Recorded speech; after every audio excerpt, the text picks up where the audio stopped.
C'est la minute Parashat de Mira Neshama, Parashat Tetzavé, on construit le Mishkan.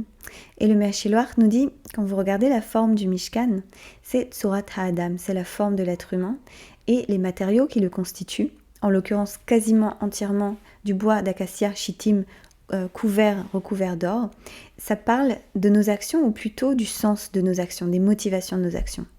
Et là, on va rentrer dans un débat philosophique et éthique qui a vraiment occupé beaucoup de traditions du monde. Et dont les Pirkei Avot parlent en nous disant, c'est la question de l'ishma ou l'olishma. Faire quelque chose pour soi, l'ishma en son propre nom, ou l'olishma, c'est-à-dire pas pour soi-même, mais parce que j'ai d'autres motivations souvent égoïstes.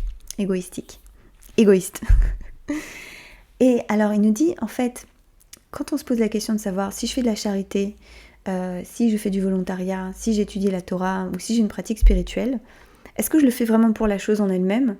Ou est-ce que je le fais parce qu'au fond, j'ai envie de me sentir bien avec moi-même et j'ai envie de me sentir peut-être éventuellement supérieure aux autres ? Et la réponse juive est « ce n'est pas grave ». Ce n'est pas grave parce que ce qui compte, c'est l'action. Pourquoi ? Parce que l'action va me transformer. Quelle que soit ma motivation quand je commence une pratique, si je me donne à la pratique va me transformer.